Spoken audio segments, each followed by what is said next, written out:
You drinking? Yeah. I actually had to stop drinking myself. I stopped drinking, because I like to do drugs, Anyone here like to do drugs? Yeah. Heroin? Heroin dudes never make it out, man. I guess I never get a one yes, dude. I was looking for a brother, you know what I'm saying? Looking for a friend, and they're never out there, man. Did heroin for 7 years, and my best friend when I was doing heroin, he was actually a meth head. Isn't that weird? Opposites attract, right? It was weird, right? But we were always getting in arguments, Always getting in arguments. I was reflecting on our relationship the other day, and I was thinking about, I was like, I really hate my friend Rich at all, I just really hated meth. I just hated meth. If you think about it, meth is just gay crack. That's all it is.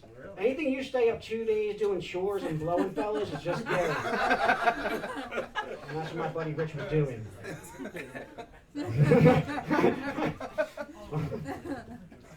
I was actually homeless for a little bit. I was homeless. I was 19 years old this one time. I was sleeping outside, and it was wintertime. And I found this box to sleep in. It's pretty cool, right? And at 5:30, I woke up in the morning, and it was like snow all over my legs. And I was like freezing to death. So I had to go to the only place that was open, Starbucks.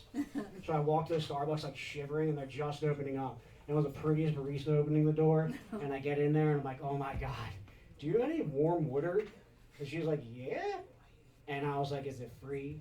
And she was like, yeah, it's free. And I was like, my name's John, can I get your number? And she was like, ew, no. And I clearly remember thinking as I walked out that store, Starbucks has to stop hiring all these lesbians,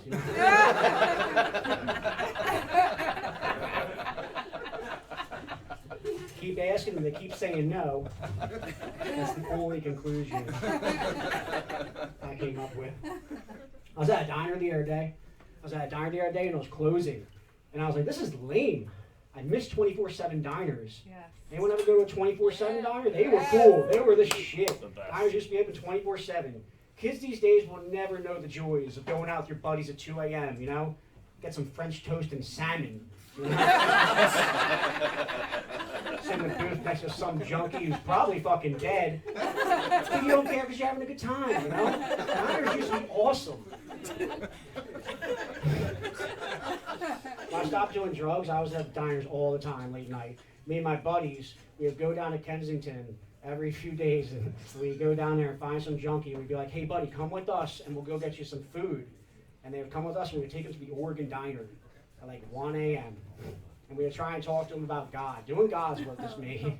I was doing God's work, and I tried to talk to them about God and getting sober. And the ones that wanted to get sober, we would take the last stop, and they would get a cot for the night, find somewhere to sleep. And the ones that didn't want to help, I just left at the Oregon Diner to die. I can't tell you how many junkies I just left there for those waitresses to clean up. They're probably so happy 24/7 diners don't exist anymore. We all miss it, but you know who doesn't? Those waitresses. They hated that shit. Oh, those good times though. I miss those diners. I hate the doctors. Does anyone else here hate the doctors? Yes. Oh, golly. I hate it so much. I hate the doctors. I had cancer when I was 14 years old. Yeah, I had cancer when I was 14 years old. And every day for the first year and a half, I had to go back to the doctors. Every single day I had to get a physical.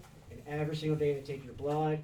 And every single day they just check your body all over for lymph nodes, make sure nothing's swollen, And then every single day they gave me a prostate exam. 14 years old. I don't know if you know what it's like to get fingered by some old dude every day for a year and a half. Make me hate the doctors, dude. I hate the doctors, dude. I can't. You know what it's like to have a scheduled appointment with your molester every single day at 10 a.m.? And you never miss the appointment because your mom's the one driving you. It's terrible. It's a terrible time, let me tell you. You scream in the car, Mom, please don't take me. The guy's fingering me. He's like, John, shut the fuck up. Stop telling her when the doctor's fingering you, okay? It's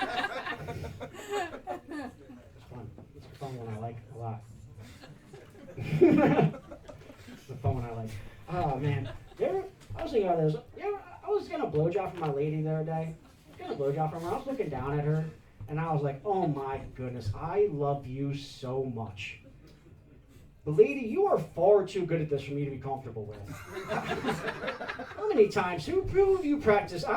You're too good at this for my insecurity. I can't. That's just me? I just wish you would nick me with a tooth, you know? Just giving the illusion she's not a seasoned pro.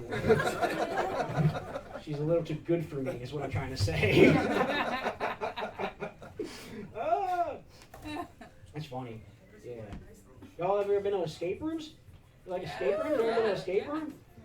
I don't know if I like those things. I don't know. You gotta give someone $50 and they lock you in a room for an hour.